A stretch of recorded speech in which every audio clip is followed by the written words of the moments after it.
अस्सलाम वालेकुम नाजरीन।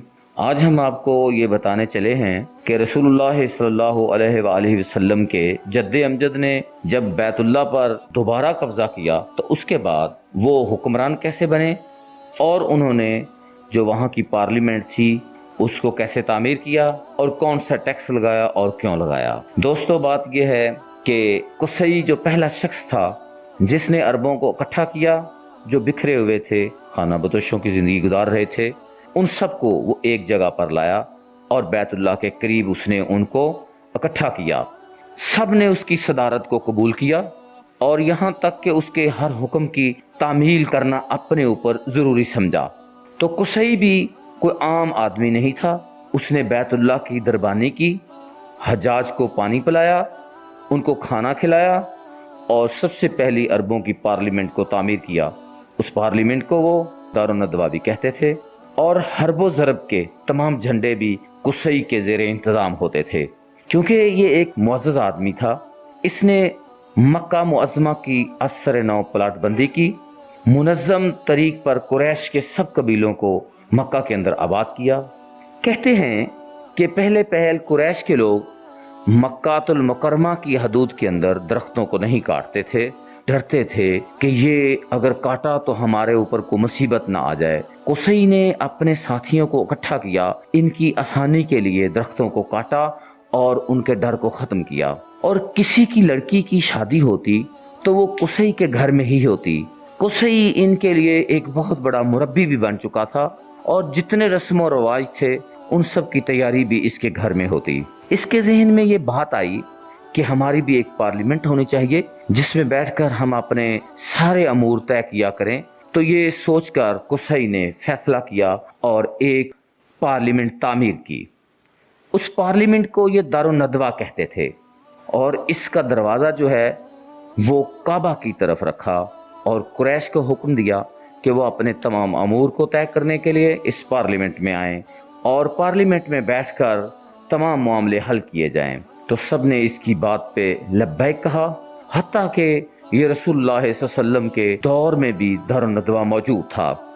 और इसी दारुन नदवा के अंदर बैठकर रसूलुल्लाह सल्लल्लाहु अलैहि वसल्लम के खिलाफ कुफ़ार मक्का ने फैसला किया कि इनको शहीद कर दिया जाए या इनको मुल्क बदर कर दिया जाए या फिर इनको कैद कर दिया जाए। तो ये वही दारुन नदवा है जिसके अंदर कुरैश अपने फैसले किया करते थे और इसको इनकी पहली पार्लियामेंट भी कहा जाता है। अजीब बात यह है कि एक सहाबी हकीम बिन हज़ाम, ये आखिर पे रसूलुल्लाह के दौर में इनकी मलकियत में आ गया। हकीम बिन हज़ाम ने इसको बेच दिया। किसी सहाबी ने उनको मलामत की कि भाई ये तो बड़ी जाहो जलालत वाली जगह थी, तुम्हारे बुजुर्गों का इसके साथ एक ताल्लुक था, तुमने इसको क्यों बेचा है। हकीम बिन हज़ाम कहने लगे, इस्लाम आने के बाद कोई फख्र, कोई जाहो जलालत ज़माना जाहलियत की नहीं है, सब कुछ इस्लाम है और तकवा इस्लाम में है। मैंने इसको एक शराब के मशकीज़े के एवज़ ख़रीदा था, आज मैंने 1,00,000 दिरहम में बेच दिया है और गवाह हो जो मैंने सारे के सारे पैसे अल्लाह की राह में दे दिए हैं। ये तो इनकी पार्लियामेंट की बात थी। अब बात करते हैं हम कि कुसई ने कौन सा इन पे टैक्स लगाया था। कुसई ने कुरैश पे टैक्स लगाया कि हर साल हज के मौका पर जो लोग नादार हैं और उनके पास सफ़र खर्च थोड़ा है या ऐसे लोग जो गरीब हाजी हैं, उनको खाना खिलाने के लिए तमाम अरब मुझे टैक्स दिया करेंगे। अरबों ने इस चीज़ को बखूबी सोच समझकर अपने ऊपर ऐद किया और इसको ये टैक्स देने लगे और ये टैक्स इन्होंने अपने ऊपर फ़र्ज करार दिया। उसने इनको समझाया कि ए जमात कुरैश, तुम अल्लाह के घर के मेहमानों की अगर मेहमान नवाजी नहीं करोगे तो इससे बढ़कर और मेहमान कौन होते हैं। इसलिए इन अयाम के अंदर इनके खाने पीने का इन पैसों से ये कुसई इंतज़ाम करता, इनको इस टैक्स से इन लोगों के साथ मुआमलत और इनके इंतज़ाम और इंसराम को चलाता ताकि हज्जाज इकराम को मसला ना बने। और आखिरकार क्या हुआ कि कुसई की ज़िंदगी के अंदर उसका जो बड़ा बेटा था, उसके आखिरी अयाम में वो इसका ज़िम्मेदार बन गया। उसका नाम अब्दुद्दार था। अब्दुद्दार की जब ये कफ़ालत के अंदर ये तमाम हाजी आ गए وہ ان کی کفالت کرتا، ان کا خیال رکھتا۔ تو عبدالدار کا جو دوسرے نمبر کا بھائی عبد مناف تھا، اس کی اولاد کا ان کی اولاد کے ساتھ جھگڑا ہو گیا۔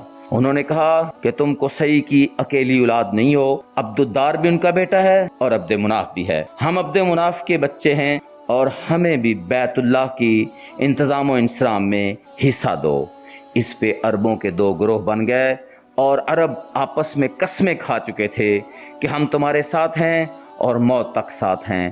تو چند عربوں نے جب یہ دیکھا، جو بڑے سمجھدار تھے، کہ یہ معاملہ تو لڑائی اور جھگڑے تک پہنچ جائے گا، انہوں نے صلح کروائی۔ ان دونوں کے درمیان، عبدالدار کی اولاد اور عبد مناف کی اولاد کے درمیان میں کچھ حصے بانٹ دیے۔ حاجیوں کا ٹیکس اور ان کا خیال رکھنا، دوسروں سخاوت وغیرہ کے کام ایک کو دے دیے، دار و ندوہ وغیرہ دوسروں کے پاس آ گیا، وہ عبدالدار کے پاس رہا، اور ٹیکسز وغیرہ حاجیوں کو کھانا کھلانا یہ عبد مناف کے پاس آ گیا۔ عبد مناف کے بعد ان کی اولاد میں سے یہ حصہ ہاشم کو ملا، اور ہاشم، سردار ہاشم کے بعد ان کے بھتیجے سردار عبد المطلب کی طرف منتقل ہو گیا۔ تو اس طرح سردار عبد المطلب رسول اللہ صلی اللہ علیہ وآلہ وسلم کے دادا جان تھے، اور اس طرح یہ چلتا چلتا آپ کے خاندان میں آیا، اور اللہ رب العزت نے قیامت تک آپ کے خاندان کو یہ شرف بخشا کہ یہ اللہ نے فطرتاً اور حکم الہی کے ذریعے ان ساری چیزوں کو